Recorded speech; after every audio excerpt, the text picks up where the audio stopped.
નમસ્કાર વિદ્યાર્થી મિત્રો, આજના વિડીયોમાં આપણે જોવાના છીએ ધોરણ 11 મનોવિજ્ઞાનના વિભાગ સી, વિભાગ ડી અને વિભાગ ઈ માટે મોસ્ટ આઈએમપી પ્રશ્નો, એટલે કે 2 ગુણના, 3 ગુણના અને 5 ગુણના મોસ્ટ આઈએમપી જે પણ પ્રશ્નો છે તે આજના વિડીયોમાં હું તમને આપવાનો છું, જેમાંથી તમારા ઘણા ખરા ગુણ આવી શકે છે. તો વિદ્યાર્થી મિત્રો, આ વિડીયોને અંત સુધી જોતા રહો. તો ચાલો આ વિડીયોની શરૂઆત કરીએ. તો સૌપ્રથમ વિદ્યાર્થી મિત્રો, આપણે જોવાના છીએ ધોરણ 11 મનોવિજ્ઞાનના 2 ગુણના પ્રશ્નો.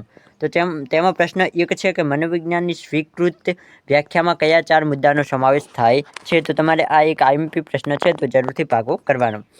વોટસને શા માટે આંતરનિરીક્ષણ પદ્ધતિનો વિરોધ કર્યો? પ્રશ્ન 3 છે કે મનોગત્યાત્મક અભિગમ કયા સિદ્ધાંતોને આધારે વર્તનને સમજવાનો પ્રયત્ન કરે છે? વિદ્યાર્થી મિત્રો, જો તમારે સંપૂર્ણ બ્લુપ્રિન્ટ, આ સંપૂર્ણ જે પણ પ્રશ્નો છે તેની પીડીએફ જોઈતી હોય તો ડિસ્ક્રિપ્શનમાં લિંક આપેલી છે, ત્યાંથી તમે સંપૂર્ણ પીડીએફને ડાઉનલોડ કરી શકો છો. પ્રશ્ન 4 છે કે મનોવિજ્ઞાનનો શબ્દાર્થ સમજાવો. પ્રશ્ન 5 છે કે સ્વાસ્થ્ય મનોવિજ્ઞાન શું કાર્ય કરે છે? પ્રશ્ન 6 છે કે મનોવિજ્ઞાનના વિકાસશીલ ક્ષેત્રો જણાવો. પ્રશ્ન 7 નિરીક્ષણ પદ્ધતિના વિવિધ પ્રકારો જણાવો. પ્રશ્ન 8 છે કે પ્રયોગની વ્યાખ્યા આપી તેનો અર્થ સ્પષ્ટ કરવાનો છે. આગળ વાત કરીએ. પ્રશ્ન 9 પરિવર્તનના પ્રકારો જણાવો. પ્રશ્ન 10 છે કે મુલાકાત પદ્ધતિની વ્યાખ્યાઓ આપો. પ્રશ્ન 11 છે કે વારસો એટલે શું?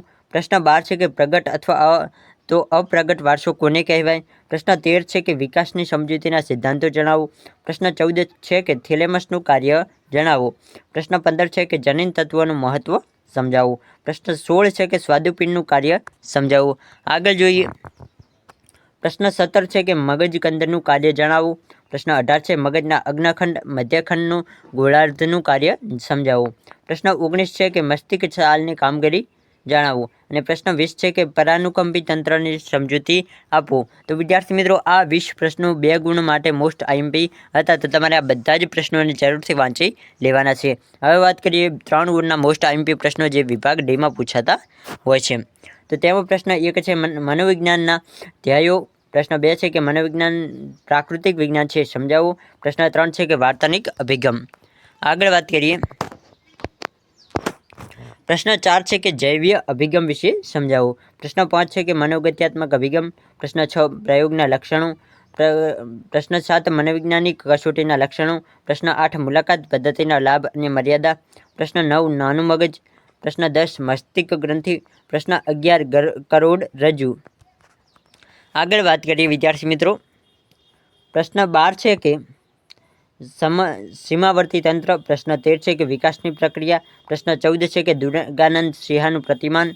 પ્રશ્ન 15 છે કે કોહલબર્ગનો નૈતિક વિકાસનો સિદ્ધાંત. હવે વિદ્યાર્થી મિત્રો જોઈએ 5 ગુણના પ્રશ્નો, જેમાંથી તમારા ઘણા ખરા ગુણ આવી શકે છે. તેમાં મેં થોડાક આઈએમપી પ્રશ્નો રાખ્યા છે, જેના તમારે જરૂરથી એકવાર વાંચીને જવાના છે.